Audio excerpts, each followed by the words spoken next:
This Earth of yours will be reduced to a burned-out cinder. Real wrath of God type stuff. Biblical. No, not yet. Gentlemen, you can't fight in here. This is the war room. I came here to give you these facts. Dogs in camp, living together. Mass hysteria. We're going to live on. Today, we celebrate. Flabbergasted by the audacity. Fall's here. I didn't even officially say that fall is here for most of North America. Came so quick. I swear, I blink and it's a month gone. Like, what the fuck? Yeah, no, time is flying.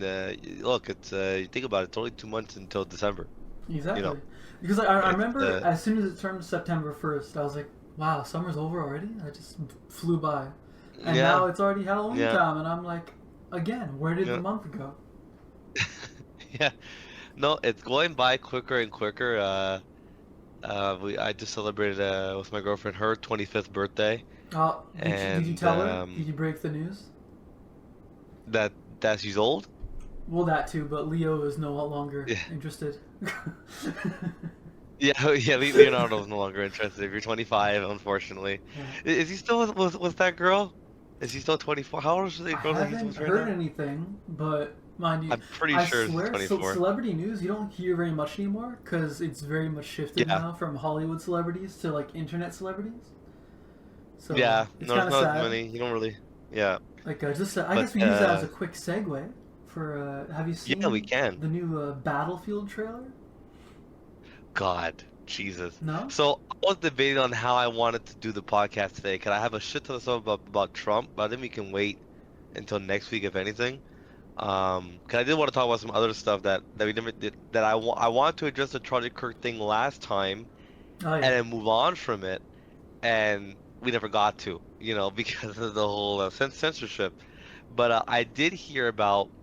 I heard about both trailers, about a Call of Duty and Battlefield, and how the Call of Duty trailer looks absolutely terrible.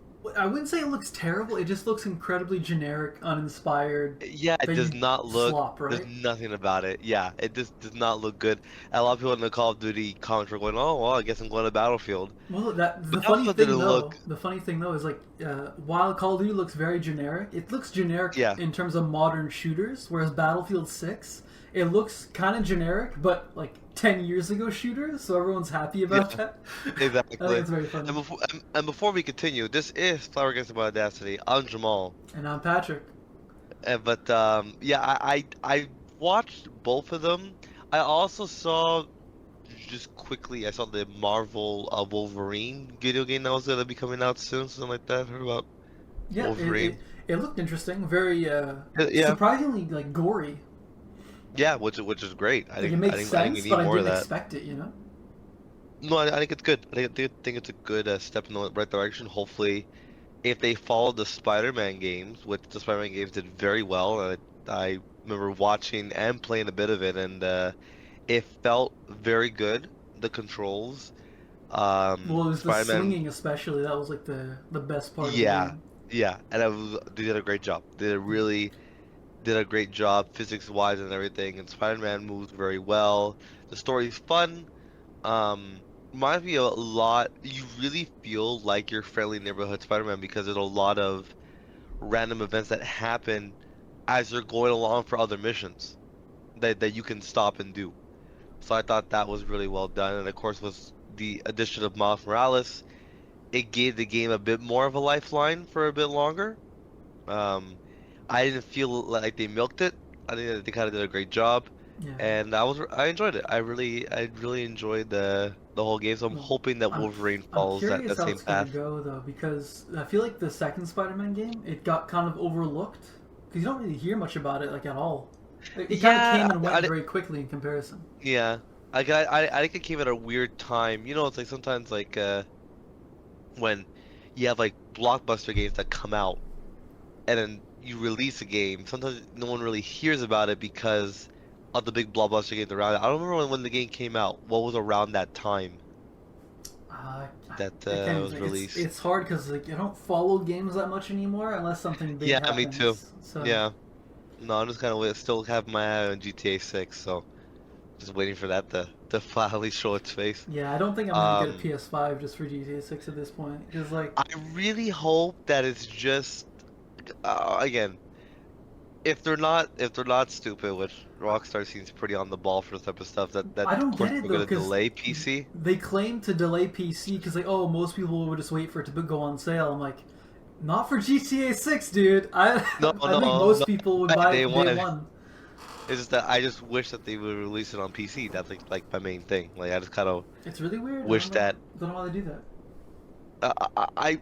Again, I didn't. Nothing's confirmed. I just heard. If we look at how it ran last time was GTA 5, that It was a year. they saw how much money they made. Yeah, they saw how much money they made. You know, it's like the numbers don't lie. I think if they look at that and go, well, this game does cost a lot of money to make. Why not milk it the way that we milked 5? Yeah, well, If their not- logic is that it makes more money because like everyone plays for Steam sales because they're just incredible deals, right?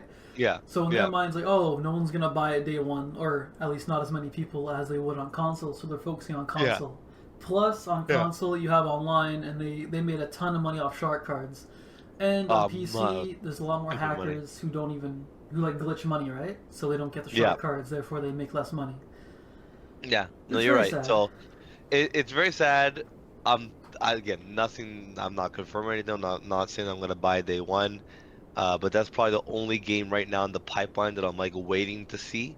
Yeah. Everything else has been kind of lackluster. Nothing really crazy. For me, I really want Battlefield 6 to be good because I've been looking for a shooter and nothing's really satisfied that kind of like play style. Like I said, the only game the last game that scratched my brain was Satisfactory, but that's a automatic builder game. I think you would like it yourself, but I just don't know if you would like the fact that there isn't much of a story. There's still a story, like there's a storyline that you have to follow, but it's really using your brain to build the buildings in the correct order and have enough room for all the buildings to function properly, and that comes with, you know, do you have enough power for the building to run, and etc. etc. I typically like those kinds of games, but there needs to be like a driving force behind it, you know, like something to keep you pushing forward, making your systems and whatnot better.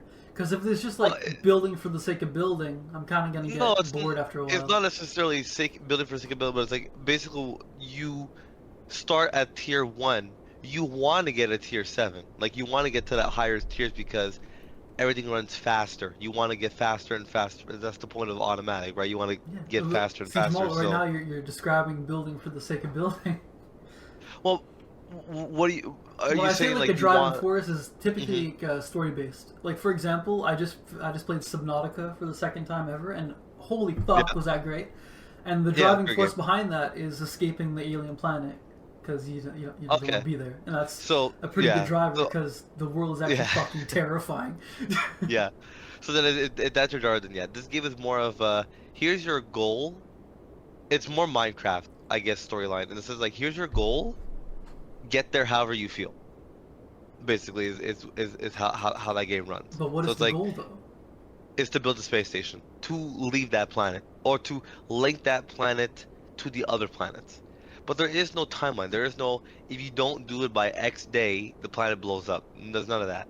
There are stuff that can kill you if you explore far enough. There's stuff that can definitely kill you, and you continuously have to build up the space station piece by piece in order to get there.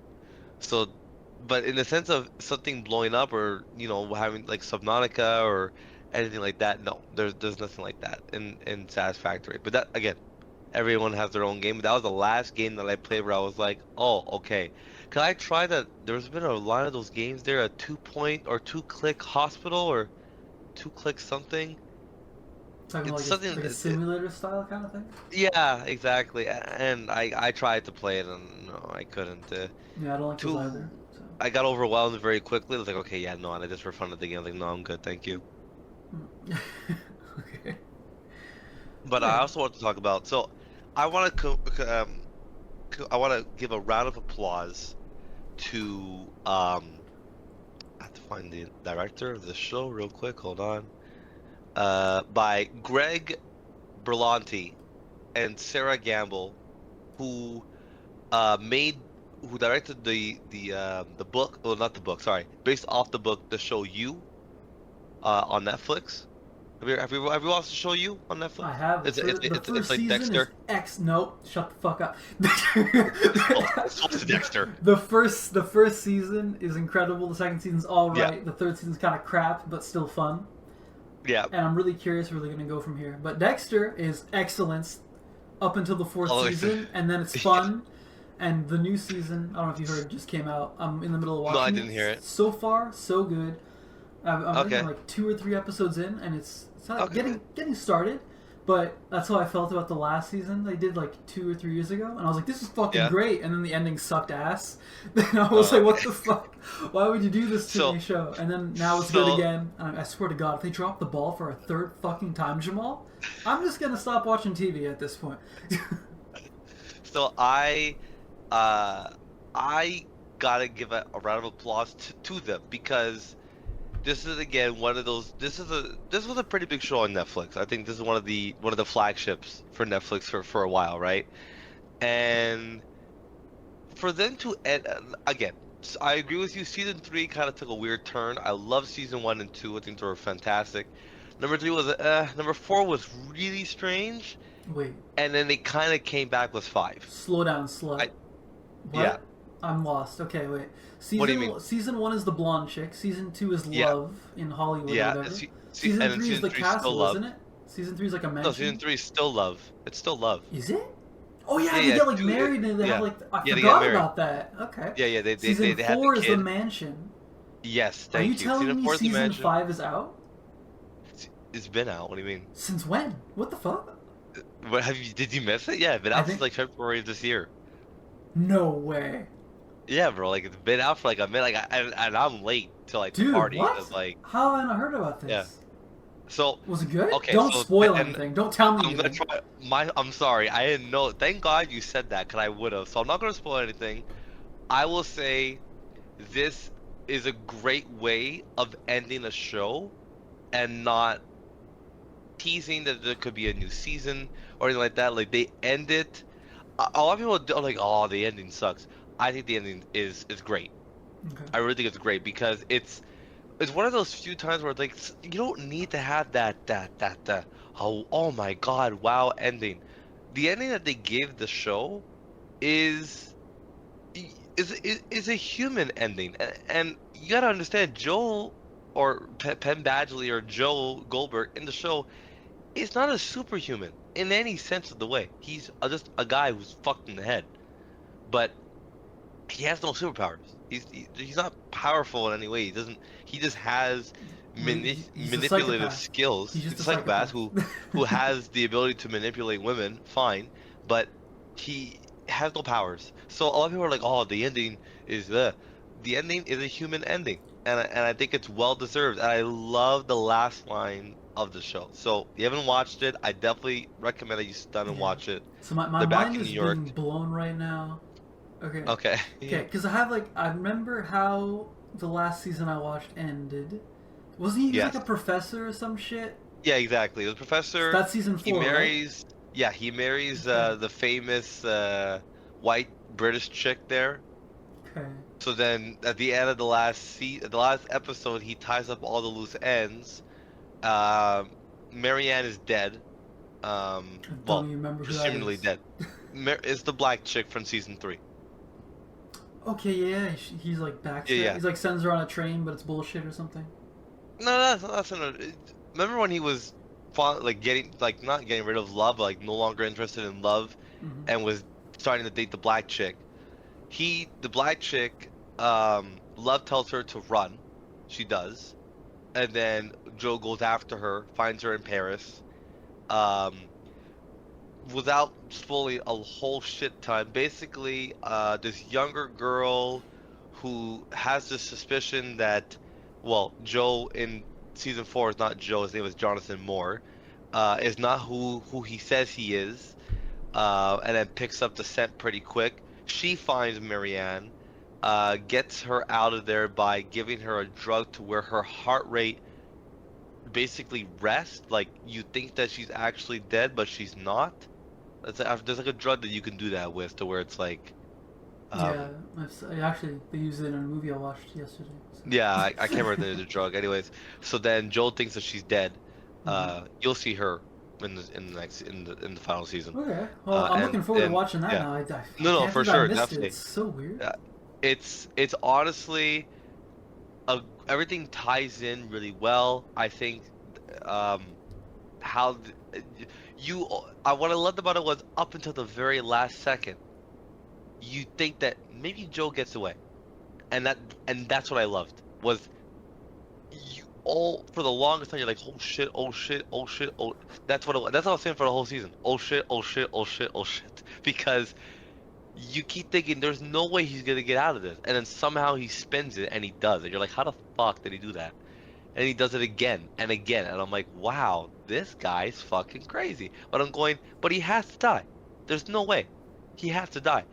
And I won't spoil the ending because it's great, honestly. And what I loved was, they didn't fall to the pressures of what a lot of these shows go under, and the greed, the money of doing another season. Well, I feel like at this point they can't even do that anymore, because the time it takes them to make seasons of anything is way too long.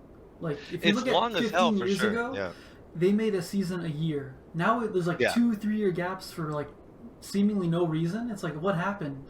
You used to be able to make seasons no problem, and now all of a sudden everything takes longer. I'm not a movie director. I'm not in Hollywood. Once the season was over, I wanted to indulge myself and sit down with behind the scenes and what the main actor Penn Badgley felt about the ending and stuff like that. I even watched the video of the table reading of the last episode. From what I can tell, there was a part of the show, one of the episodes that I was watching on YouTube, where Penn is bringing you through the sets, which are amazingly done. My God, wow. And what he said was, and I don't think he was even like referring to that, but he goes, there was a part of the set that was also used in a show that he was in. I think it's Gossip Girl that he was also in. Something like that. Anyways, a part of the set that's used for you was used for Gossip Girl. My theory is maybe either a lot of these actors are probably in other shit, and maybe just don't have that time to sit down and do that show. That's a possibility. That's what contracts are for. They keep that from happening. Yeah, I guess. And the other thing I could think of is that if what he's saying is true, which I don't see why he would lie about that, is just not enough places to do the work sometimes, in terms of like having space to work, like building the sets and stuff like that. Because I saw the set design. It's fucking long, dude. Like, they were showing the basement where the cage is, that famous cage, where they have to make it has to look run down, but also new. It's an oxymoron. Like, how do you make something run down but also look new? To where they're able to suit it and it looks presentable, but it looks presentable, but also looks like it hasn't been touched in the last 25 years. It's like, that's fucking difficult to run, from what I can tell. But maybe you're right. I don't know. Maybe you're right in the sense of. Well, that's the thing though. It's like there's no real difference between that kind of production today and back then. Like Dexter is very, like you said, kind of similar, right? Yeah. And they were doing what, 13 episodes a season, and it was one season a year pretty much. So I don't really understand the excuse. But I don't know. I really don't know what to tell you. Maybe you're right. Maybe I don't know if it's in terms of the pressures or just not good story writing. Maybe they had to rewrite some episodes, because what was also interesting was when I was watching the YouTube video of them doing the table reading of the final episode, there were lines in that table reading that was not in the final cut that I realized. So I was like, huh, like no, she doesn't say that in the final episode, and he doesn't say that. No, that happens all the time. That's not really. Yeah, yeah. The new love interest, I think she's great. When you finally get to meet her, I think she's fantastic. I think she's hotter than the girl that he's was at the end, or married, necessarily. Sorry, at the end, Kate. I like her. Spoilers, I think Jamal. she's Jesus Christ. well. No, you should know that he got married to the last chick. I think she's hotter. Just that's my own personal opinion. Okay. But you get to see. So then we'll talk about it next time when you finally watch it. We'll do a little deep dive analysis of it That could be fun. when we get there. Yeah. I also want to say rest in peace to the famous Jane Goodall. She died 2 days ago or yesterday. I think it was yesterday. Or yesterday. Yeah. Very, very sad. I'm happy that she died of natural causes. I mean, I'm not happy that she's dead, She was but 90, I think? happy that 91. So I'm just happy that it wasn't like cancer. She just kind of just peacefully passed away. I think that's the way everyone wants to go. exactly. I think it really is the way that everyone wants to go. So I think that's really great that she lived a nice, long, healthy life, and her efforts did not go unnoticed. I think she did a lot of stuff for the world. So I'm happy for her. I'm happy for that stuff going down. I didn't want to talk about some stuff closer to home, more around the REM and STM. So we'll go with the STM because it's a bit quicker. What is that? I don't even know what that is. So the STM is the public transportation here in Montreal, and they recently added 5 new stations to the Blue Line, which is, from what I've heard from many people who use the Montreal public transportation system quite often, that the Blue Line is the most ghetto and most unsafe. So I think it's good that it's getting a bit more love. Maybe that'll make it a bit safer. What do you mean, like cleaning it up? That'll make it safer? Well, just cleaning, and also maybe having a bit more of a police presence on these lines. Yeah, I was gonna say, like, cleaning and upgrading doesn't really do anything if the No. are the problem. Yeah, I'm hoping that they have more and more police on it. But they're adding 5 new lines that are gonna go past the Jean Talon Market and onward all the way to the Anjou Mall off the 25 highway, which connects to the La Fontaine Tunnel. So of course the final station now will be called Anjou. Then you have Medellin Pera, Sestria, Paris Soto. My favorite station, Mary 2 Acts Early. That's my favorite station. Mary 2 Acts Early, who is a native woman. Obviously, 2 Acts. Who the fuck has the name 2 Acts in their name? And then Vertiailles. They are all by famous women.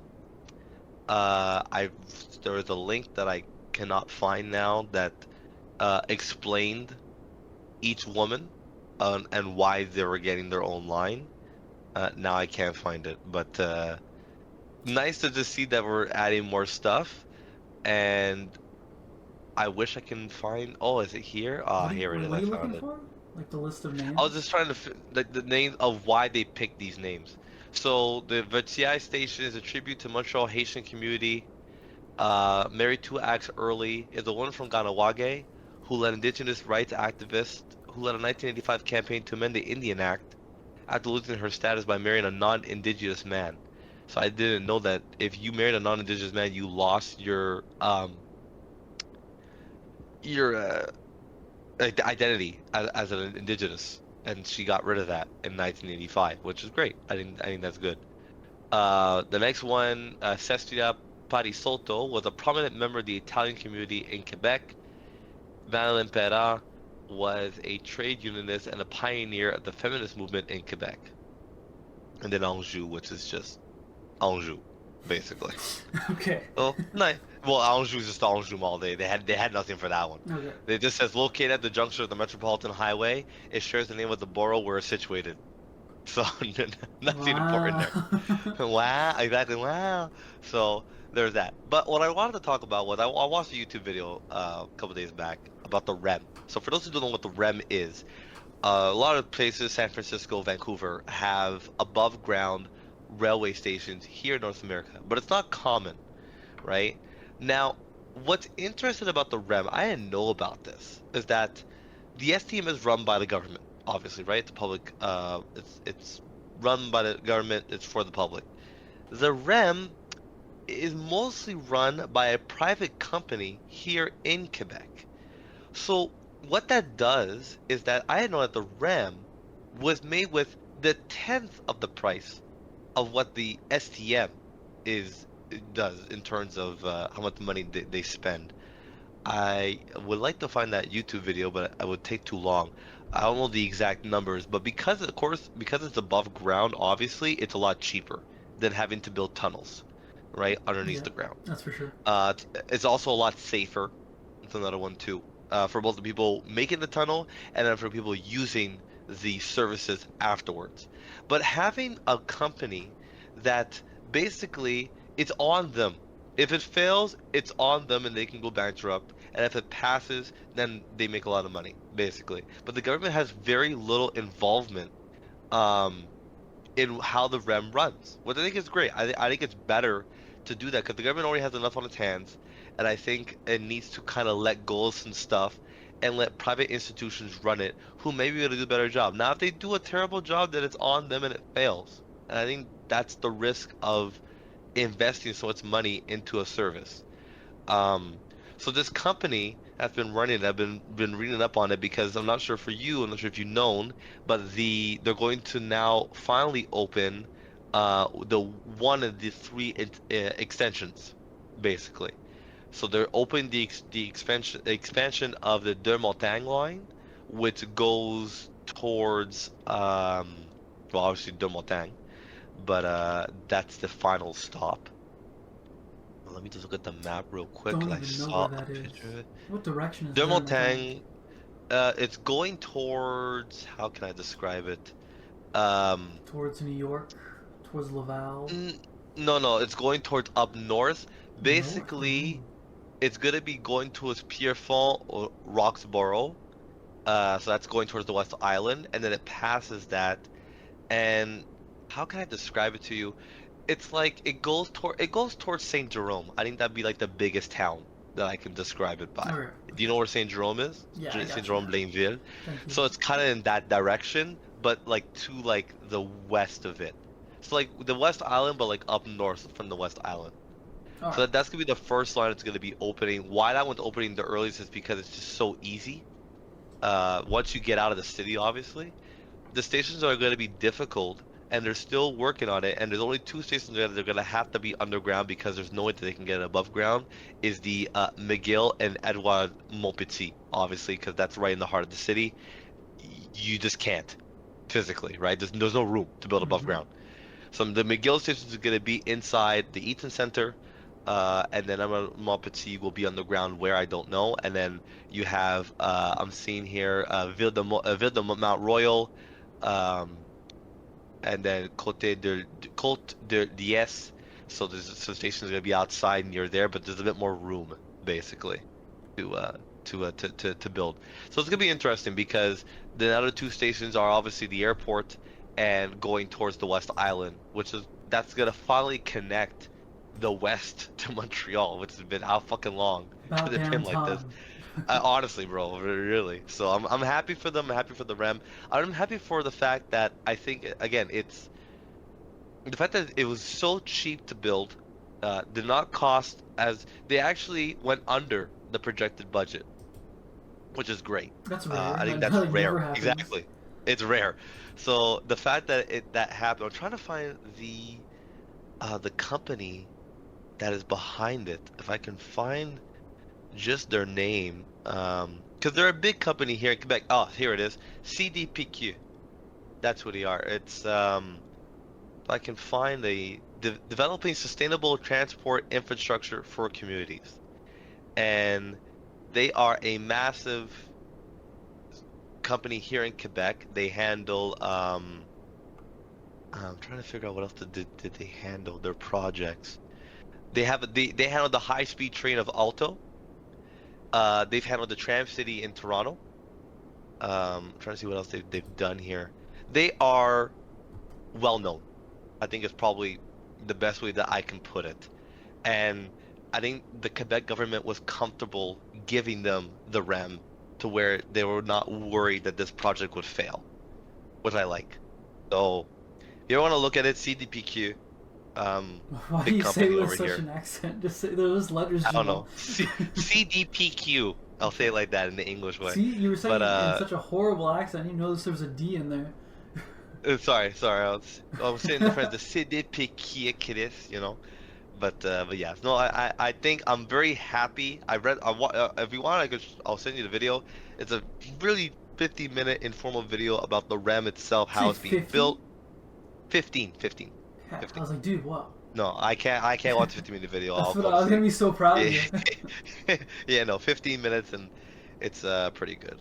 I did want to talk to you about also the phone ban being put into place now in Quebec, right? We've had multiple discussions about this. And honestly, so though, far, I have to say I'm pretty sad though. Our man on the inside is no longer on the inside. I know. I was disappointed that he was not able to get another job, but so far, from what I can hear, it's been doing a pretty good job, which is great, and I'm happy that I've been proven wrong because I really thought this was gonna be blown up in the face. But so far, from what I've heard, I heard a lot of kids being interviewed that it's tough for the first couple of weeks, obviously, to adjust to not having phones. That's how in the addiction classroom. is. It's tough for the first few weeks, and it's fine. For sure. So I think the fact that that they're going through with it and so far so good is great. Now, of course, my thing also is the fact that their reasoning behind it obviously is one of the main reasons was like to stop bullying. I just don't feel like taking the phone away at school is gonna stop bullying. I think in fact it just makes bullying more dead set at home. Huh? What they were saying was they were going that getting the phones away from kids in schools will lower bullying. I don't think it'll lower it. I think it's just gonna amplify it when you have it. It'll amplify bullying when you get your phone back? Well, yeah, because like if your day starts at 8 a.m. and then school ends at 3:55 or whatever, once you get your phone at 4:20 or 4:10, then the bullying starts then. So you're preventing bullying from the 8 a.m. to 3:55 p.m. time? You're talking about like online bullying, I guess? So yeah. People are just texting you shit, and you're like, oh no, swipe. Well, see, I think in our generation, that. Like, if my child comes to me, Dad, I'm being bullied. I was like, what do you mean? It shows me his phone. I'm like, here, let me just put this away for you. Guess what? You're not getting bullied anymore. What do you mean? You just block these people. All you do is block them. What? What? Yeah, but then I get you, and you're not wrong. But then when you see them in person again, when you see them at school, there is no running away from that. I was gonna say train. You teach your child. Train, Jesus. Yeah, like defense training. Train, yeah. Yeah. First of all, you teach them to be a savage so they can roast their peers. Their peers if need be. Yeah. And if it gets physical, you tell them sweep the leg. There you go. Well, see, this is where it gets interesting, right? Or run away if they're little. Or run. Just run away. So, this is where I'm worried for like the new generation. I'm gonna give you a real life example, a real world example that's gonna kind of attach into this. That this generation is way softer than our generation, right? I think we could agree on that. It's like our generation right? was already pretty soft to begin with. Now it's just exactly. disgusting. Yeah. Now it's much. That's what I was gonna say. It's not soft too much. It's just mush. It's just nothing. It's just fucking So I want to give you a real life example that happened to me today, and I'm gonna give you an example of me being a person in power and me being a person not in power but still receiving backlash, and I'll explain why in a minute. So I coach a soccer team. Now it's a women's team because it's senior, so that means all these women are over the age of 18. When you're an adult, there should be, and I've always explained to my team that I didn't like to have the contrast of the coach basically having all the power. I don't think that's right. I think if there were minors, if they were under the age of 18, I think I should have majority of the power because I'm the coach. I'm the one who's been doing this for the last 10 years. You're still a kid. But once we hit a certain threshold and you've been playing soccer for X amount of years, I think you should have some say in how your team functions, right? What if they Because suck though? What if they're like a shit player? if they suck, I still want them to give me their input. It probably will just not be used, but Okay. still give me your input. I don't have to. The way I described it to my team was I'm going, it should be 55-45. I should have 55% of the power, but you should have 45% of the power. That if I tell a girl who's not comfortable playing defense to play defense, she should be allowed to tell me, no, I don't want to play that position. You know, I don't think it's right to me to be like, I'm the coach, wherever I say you play. That should not make any sense, because if you're not comfortable playing that position, it depends what kind of a role you want in their lives. Because if you're at that point, you could potentially be teaching them not to respect authority. So, well, like if you do that kind of thing, and then they go home and back talk to the parents, or like the parent gives an order like strict, and like, well, my coach treats me like this, and it's like, well, it's too fucking bad, you know. Well, depends what you're going for. I don't know what kind of relationship you have with them exactly. So. I'm going for it in the sense that like I want because the team that we're building in Cantiac, right? So where I'm coaching, it's the first year that they have like a women's soccer team that's like senior. So it's kind of I want to get a nice stomping ground in the sense that like I want it to be a place of attraction. I want other clubs and other girls from different clubs, because they're allowed to play. They can live in one city and play for a different city.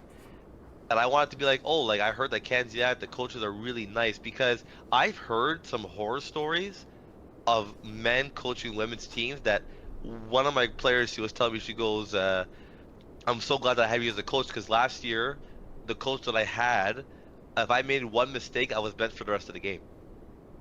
And I'm like, see, that makes no sense, because it's like you pay money, first of all, for this, right? They pay close to $200 per player. That's for the season, for the shirt, the pants, all the whole nine, right? I don't think as a coach that used to be benching any player because they made a single mistake. They're human. That they're gonna take them off and explain to them why they made the mistake. Fine, but then don't lead them on the bench for the whole game. Like that makes no sense. We need to give them like constructive criticism. For sure, let them know what they're doing constructive right criticism and how to do it better. That's all. And it happened. There was a game that I was playing where we're up by 5-3, and my girl made a really bad mistake. And when they scored, I pulled her off. And I asked her, I said, do you know what you did wrong? She goes, 100%, I'm so sorry. And she sat down. And I think that was a great sign of respect. I didn't yell at her. I asked her, hey, listen, do you know what you did wrong? She goes, I did. I understand why you took me off. No problem. Boom. Simple. Mm-hmm. So, the team that I had, we got to the finals, and we won 2-1 in the finals. For the last 15 to 20 minutes, I was so hyper-focused on making sure that we weren't losing that some players fell between the cracks in terms of how much play time they had, right? Now, I had 21 players, and you can only have 11 players on the field. Not everyone's going to play equal amount of times. It's basically impossible, because I can't switch everyone, because I have 2 or 3 girls who play the same position. So that means not everyone's playing equal time, right? During those last 15 to 20 minutes, some of the girls went to me and go, Jamal, I've been on the bench for about 15 minutes. Can I go on? I said, you know what? You're right. I didn't see the time go by. Let me throw you on there. We win the whole championship. Tell me why I have a parent come up to me and yell at me going, my daughter only played 8 minutes. I'm like, that's bullshit. Because I know that they play longer than 8 minutes. But the thing for me was, I asked the girl, I said, how come you didn't tell me? And then he goes, well, that's your responsibility. I go, no, not really. My responsibility is to be a coach and make sure that these girls are safe and they're playing the sport that they're supposed to do. That's my only 2 things on my job.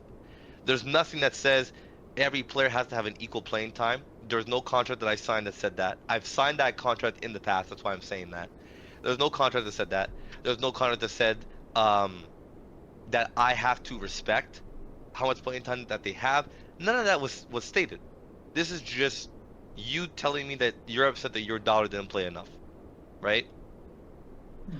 So my question to you is, the other 2 or 3 players that came up to me told me, hey Jamal, I've been on the bench for too long, can't I go on? Tell me why she didn't do it. Is there a reason? She didn't really want to play. I don't really know, because she's a good player. And to be honest, I could have, but see, my other thought was this, and this has happened to my dad, this has happened to me, where we've had this complaint before, so then we try to abide by that, and then we lose the game. Now the rest of the parents are upset because they're going, well, how come you threw her on? You know that she's the weakest player. Why would you do that to us? You understand? Now this creates this dilemma of one angry parent or 12 angry parents. Because she's a good player, the girl that didn't play a lot. Admittedly, she didn't play a lot. I think she played roughly maybe 15 minutes of the whole game. Roughly. I wouldn't say 8. I would say at least 15. The player that was replacing her is one of my strongest players. So yeah, you're fighting for a spot that unfortunately is taken up by a really strong player who is a pinnacle of the team and a reason why we won that game. Because she was handling their top player exceptionally well. And I knew that the other girl cannot. So I could have took it off one of my best players in favor of my player who was weaker, just for her to have equal playing time, and then potentially lose the game. Now I got other parents looking at me going, why would you do that? So it creates this weird imbalance, but I'm going in the sense that the fact that I had to have the dad come up talk to me and not the own player, who by the way is 21 years old, makes no sense. That's in my adult. eyes. That's an adult. I should not have your parent come up to me and make me feel embarrassed. Not only that, I'm going, we won. Why are you mad in the first place? We fucking won. And you're still upset because your daughter didn't play enough time. It's like, dude, what do you want from me? And what was so creative that even some of my girls backed me up. She goes, he's like that. He gets like that. I'm like, okay, well then I don't even know what to fucking tell you, you know. So there is that. So there's the first story, and then I'm gonna reverse the roles now because I found this hilarious, and this is one of the few times where I'm going, I don't quite understand why I've been these last couple of days I've been receiving a lot of like people who are over no Sorry, we're not there yet. I gotta get on that. Sorry. Thank you. People who are like in their 30s and 40s giving me advice of stuff that they know nothing about, or just not even advice, but just like comments about stuff that is irrelevant to the situation. My girlfriend turned 25. It was her birthday a little while back. She's old now, and once you hit that 25 age, in terms of insurance, you're no longer in that age bracket of the most dangerous drivers, right? So your insurance can drop. Is that a fact? So, yeah, 25. Is that true for men? Yep. You should check up on that if you haven't. Well, because I changed it like a few months when I bought my new car, so. Well, yeah, new car obviously, but. I would assume it would have come into play immediately then. No, not unless you ask. What, are you crazy? They want more of your money. They're not gonna tell you, hey, by the way. You're telling me I have to do more adulting now? God yeah, damn! Probably, yeah. Well, see, here's the thing too. So here's the thing. I'll give you a good advice, and this could be good advice for listeners that are listening to the podcast. Always shop for insurance. I didn't realize how drastically different every insurance company runs, and how their prices can vary. My car that I have now is a brand new 2025 Honda Civic. Flex, why don't you? Jeez. I will. My very first insurance quote was $206. Do you want to know how much I'm paying right now for my insurance? Oh, wait, $206 a month? A month, yes. Okay. Do you want to know how much I'm paying right now a month? Once I start shopping? I'm gonna say 150. Very close. 159. Okay, I'm happy. So I got That's it more for than mine. I feel good. Yeah, no. I hope so. My car's a little newer than yours. Yeah. So it's like, and I have an accident on mine. So once my accident's waived off in 2 years, it should drop a bit lower. On yours? Yeah, I had to claim it back in 2021. What happened then? I don't remember that. It wasn't me. Like, I wasn't the one who caused the accident. That's what everyone says. It was a four-car. It was a four-car pileup. It was a four-car pileup. I was the last car, and I hit the car in front of me. I didn't want to claim it. I really didn't want to claim on my insurance. The problem was I had no choice because how my car got dented, the plastic was interfering with the wheel, so I couldn't drive. If I was able to drive, I would have just said nothing. I would have got it fixed for $200, and I would have said nothing. But I couldn't move. Like the car was incapable of driving, so I had to get it repaired, and I didn't have enough money at that time, so I had to claim it, unfortunately. So for the next 2 years, I'm gonna be plagued with that. But after 7 years, it's off your record, and then my insurance will drop a bit more. Anyways, back to reality in the sense that I was shopping for insurances, and I ended up with this guy that my dad was working with, and he gave me his phone number. He said, listen, if you ever need anything, let me know. So during that time, I asked him, hey, my girlfriend's turning 25. Here's her car information. What can you do for her price? He told me X, Y, and Z. I said, cool. So I texted him on the weekend. In hindsight, bad idea. They don't work on the weekends. I texted on the weekends. I should have not texted him. I apologize on that front. However, he didn't have to respond to me on the weekend if he didn't want to. I get it though, sometimes even for me, if someone like sends me a text and I'm not in the mood to respond right away, but I see it, it drives me fucking crazy because I want to respond to it, you know? So it's like that part I could kind of understand where he's coming from, but he could have also just said, hey Jamal, listen, I'm off today, I'll deal with this on Monday. Simple, right? But he didn't. He did the work. Anyways, so on Monday, me, him, and my girlfriend, we all sit down and we figure out the pricing for everything, and he gave us a price of like 170, something like that. Anyways, no, 186, which is a bit lower than what she was paying right now, which is 195. So like, not a big difference, but every dollar counts. We decided. I said, okay, I'm gonna call Intact because that's who she was with, and I'll go listen to figure out how to cancel her insurance, what the penalty is gonna be. So while that happens, while we're on the phone with Intact, I decided, just for the sake of trying, I go, listen, another company's offering us 180. Can you match that price? So the lady goes, let me see what I can do. So as we're going through all the questions, long story short, the kilometers that were set for my girlfriend is way higher than what she actually does. So we dropped it by like half. And the cost dropped by like half. And now she's paying 168, basically, right? So when I got that price, I sent a text to the other guy, Matthew, and I go, hey, listen, unfortunately, Intact is giving us a better deal, so I think we're going to stay with Intact. But thanks for the help, though. Tell me why I got a long-ass paragraph of going, you know, I really just felt like I was being used there, and that really sucks. I'm like, huh? What the fuck?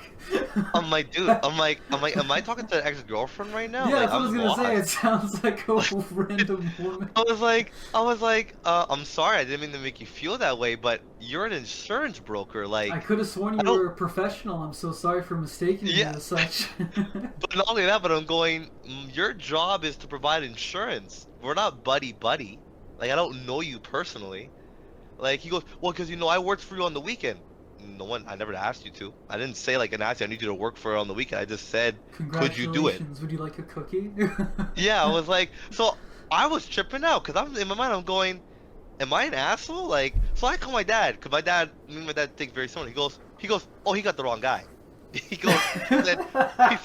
said, he made me laugh. He goes, he should have called me with a better offer. That should have been his text message. He should have said, hey, I'm really sorry to hear about that, but I could do a better offer if you want to stay with me. That should have been what he should have texted you. Yeah. And I was like, okay, so I'm not tripping. He's like, no, you're not. I'm like, okay. Cause I felt like I was fucking tripping out. I was like, what the fuck? I was like, this dude, like Patrick, the message took up my whole screen. Like it was a long text. Oh my god, is it a woman? Do you know? No, it's a guy. His name's Matthew. Gay as fuck. He's gay as fuck. Bro, I was like, I read the text. I saw the text. And I was like, I gotta be tripping. Even my girlfriend was like, okay, that's a little weird. My mom thinks that maybe he's just having a bad day because it's true. You know, he gets a commission for every contract, so maybe he thought it was a done deal. Contract was signed. I'm like, sorry, listen, they offer a better deal. I said, Matthew, in good faith, can you match 160? He's like, no, I don't do price matches. I said, okay, well then I'm sorry. Like, I'm not going to spend an extra $15 so you're happy. Yeah. Like, are you gonna be there for me when I'm down $120 at the end of the year? No, you're not. Like, you're not gonna fucking care. Mm-hmm. You know, because the thing is that, not that I'm worried about it, I could give less of a fuck, but when I have to renew next year, if he goes, well, I'm not renewing with you because I felt used, I'm gonna go, okay, bye. Like, you're an insurance company, like, act professional, fuck, like, I don't get it. Because then later on in the week, I'm driving. Are you gonna? No right? way. Does he contact you No. again? No. Thank God. No, I'm driving. My phone, I have a magnet for my phone that is next to me. My dad has sent me a voice message, so I'm trying to play the voice message. But my window's down. All I hear is this old fucking guy in his 60s in his car next to me. He goes, "Hey, by the way," this is all in French, by the way. He goes, "For you being on your phone, you could be fined $600." I go, "Okay." He goes, "Yeah, just letting you know." I'm like, "Thanks." Like, your phone was on the mount, right? Yeah, it's on the mount, but I'm going. And you're stopped? Yeah, I'm at a stoplight. Yeah, that's retarded. Yeah, but I'm like, money, but I'm going. You took time out of your day to roll down your window to tell me this. I don't even know who the fuck you are. What did you say? You responded in French? Because at first I couldn't hear him, and he goes, the fine. I said, "Oh, okay, merci." He goes, "You're welcome," and I go, "Okay," and I roll my window. What a strange interaction. But I'm like, it's one of those things where it's like, maybe he's like, oh, he's a young kid, let me help him out. Fuck off. I'll never forget. Like, I don't fucking know who you are. This one time, I was turning into like it was a 2 lanes, right? There was a car in the furthest lane, so I was like, oh, I can turn. Yeah. I turned, and the guy freaked out. He was like, whoa, I have kids in the car. I'm like, and? It's 2 lanes and you're in the furthest lane. I can turn there. I'm like, all right. I had the best comeback though. I thought about it later. Okay. That always happens. He said, "I have kids in the car." I should have said, "Yeah, there's one driving too." Yeah. Oh well. Imagine. I hate that. We're in the car like, fuck. That's what I should have fucking said that. Yeah. You know. But yeah. So I'm like, but in my mind, I was like, really, just like the whole insurance thing was like really fucked with my head for like a minute. But that guy fucked with like my whole day. Cause I was like, I don't even know who the fuck you are. You're gonna take time out of your day to scold me. It was like a scolding, like, oh, you should have your phone out. You can get a fine. Like, fuck off. I don't fucking know who you are. Like, mind your own goddamn business. It's like one of those weird. Though, what is the law exactly? If it's mounted, it's fine, right? I'm pretty sure it's again. I'm at a stoplight. I wasn't actively driving. If I was actively driving, even if it's mounted, I still think it's a fine. Like, I still think you can get fined. Well, that's not fair, though, because fucking moving. Cars have touch screens and shit. What if you're touching the screen? That's like the same thing. That I don't know. That I don't know. That you raise a very good point. That I couldn't tell you. Yeah. I really couldn't tell you for that one. But yeah, I was just like, why the fuck, bro? Like, I don't care. Like, who are you? Like, Jesus fucking Christ. I was like so like upset for like the rest of the day, bro. It ruined like my whole fucking day, dude. I was like pissed. I know that happens to me sometimes. Where like it happened a few times, especially working at Harvey's, because interacting with like strangers all the time. Yeah. And every time like something would happen at the end of the shift, I'm like, fuck, I have to go home and think about this now. God damn it. Bro, yeah, like it ruins like your whole day, man. Like I hate it. Yeah. It pisses me off. I don't know. There was one last topic that I wanted to talk about. Did you have anything? I've been talking a lot. I'm not sure if you had anything lined up in the pipeline. No, I'm good. Besides, we're almost wrapping up, so. Yeah. I think the only last thing that I want to talk about was the new iPhone that came out because. Why the fuck why do people even get iPhones? They're outrageously priced. They don't do anything special anymore. My mom has a Pixel. Phone's garbage. Okay? The Pixel, garbage. In what way? I'll tell you that. The battery life is garbage. The battery life, you thought the iPhone battery life was garbage. Her phone's worse. And my mom's not an active like texter or like a avid phone goer. Like she's not on her phone crazy often. She has to charge her phone more than me, and I'm on my phone a lot. You know, that's one. The only thing going with the Pixel, obviously, the camera quality is way better. Fine, cool. I bought a phone, not a camera. And in terms of just connectivity and like user friendly and it being like not super complicated, the Pixel's not good in any of the sense. I feel like it's not user friendly. Even me, like I'm tech savvy, like I had to search up some stuff to figure out how to do certain things on the Pixel for her. But the iPhone 17 came out. I just want to say, for me, what I just find so funny is the Air. Like the really fucking thin phone. I'm like, bro, who in their right mind's buying this? Who in their right mind's buying the slimmest phone known to man? Like, why? Why would you want that? Like, I did see a video though of a stress test that it can handle like by bending it, it can handle over 200 pounds worth of like being bent before it actually cracks. Very useful if you get pissed off. I guess, yeah. If you get pissed off with the phone being so garbage. No, But you are right. The I've had phones the are. same phone for 8 years? No. Yeah, but Yeah, 8 but, years but, about. but 7 the years. difference between you and me, Patrick, is that you're not a phone person though. I don't give a fuck. It does what I need. That's it. I don't like change. Exactly. And the battery No, life, the battery life is still pretty good. And Yeah. even if it's not as great as it used to be, it keeps me off my phone. You know what? And you and all those points are valid. That's what I'm saying. I'm going. You are right. I was just saying, just in terms of the phone. When I saw the phone come out, I was like, okay, whatever. Like another iPhone. Everywhere to go, it's so better. It's not better. Nothing about it better. I will admit with you, 1,000%. You are 1,000% right. And I'm gonna wait. Well, my contract is gonna make me wait, so I have no choice anyways. I'm not gonna break contracts for no fucking reason. I'll probably end up getting a new phone in like a year or two. But Yeah. I'm curious about those not flip phones, like they're like folded. Those seem cool. Oh, the folded ones? I'm curious. Yeah, I about think NJOY has one. I think she had one. there's even there's a From new what I one saw. because you know they have like the vertical flip, right? Like an old flip Mhm. phone kind of thing. Now Yeah. they have the other way, so it opens like a book. So the screen is just Yeah, massive, and yeah. I'm like that sounds awesome. And one last topic, I wanted your opinion especially on this. Cause we had spoken about this when Kendrick Lamar was at the Super Bowl halftime performance. So did you hear who the new Super Bowl halftime performer is? Is it Bad Bunny? Yeah, And it's So- a dude, right? it's a dude. Yeah. Which I've So- heard the name Bad Bunny before. I'm like, oh, it's a chick. Like it's a fucking dude. I'm like, that's gay as No, fuck. He's gay as He fuck. he dresses. There's some outfits that he wears where I'm going, a little fruity. This is where I gotta be on your side, in the sense that this is an American game. This is an American game. It's predominantly watched by white people. I want to say that's just me spitting numbers. I could be 1,000% wrong, and it's more black people. But I don't feel like he is the right person for this type of show. Even Kendrick. I can't say anything about that because I feel like every year they're just ass. So. Well, there's a lot of pop artists, right, that are going to be doing it. Like, it's rare that you're going to get like a rock band or something like that. Like, it'd be cool to have variety, but every year it's the same shit. That's the problem. You're never going to see the like Deftones. Ew. There, or like, I hope not. or like, they don't deserve or it. like, who was the band you saw? That was really Should good. have been Metallica. They have every reason to do it. They're like the biggest band in the U.S. Metallica could do it. I would watch a Metallica. They would put on a halftime show. killer show, bro. For sure. But nah, they for some reason they just don't get that kind of pull in that. Yeah, so it's that's what I'm saying. It's one of those things where I'm going. I heard an argument. I heard an argument for like as to why they do that and go specifically with pop artists because typically these things are watched at like parties, right? You have like a watch party for it. Yeah. And so you say the game is for people who care about the sport, and the halftime show is for everyone else who's just there.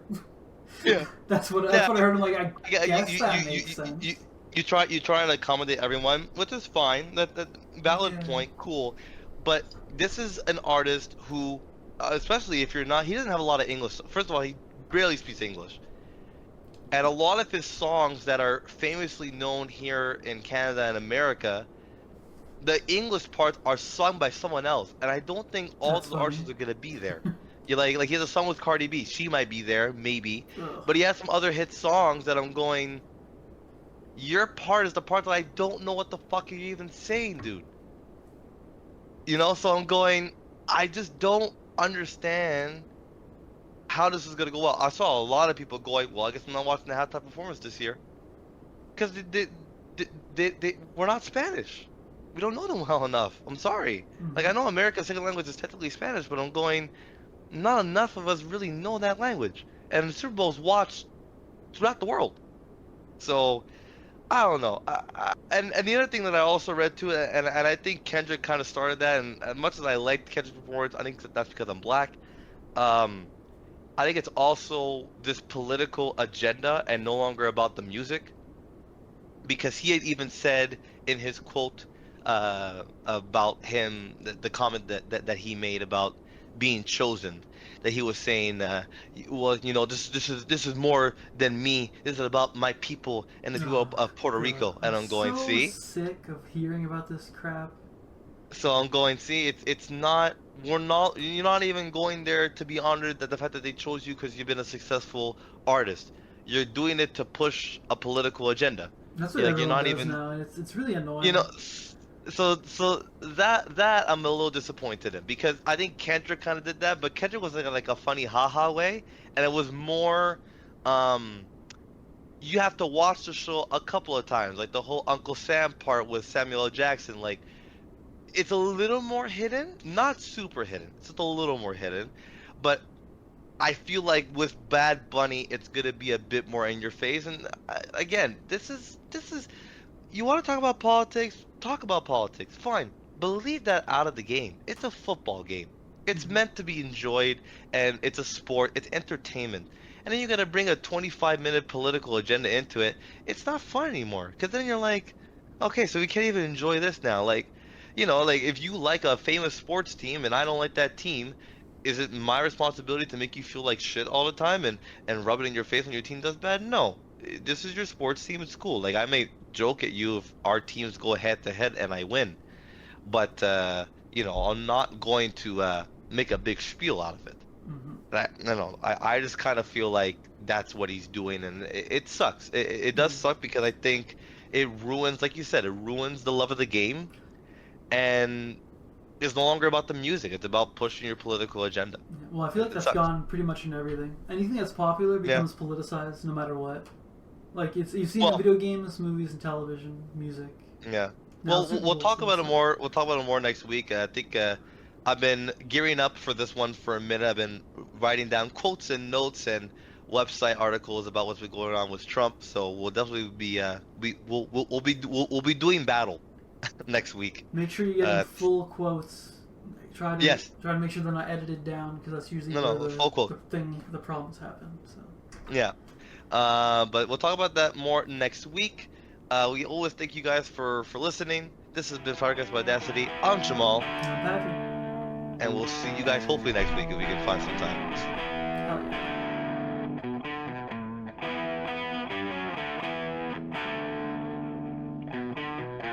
The decision rests with you.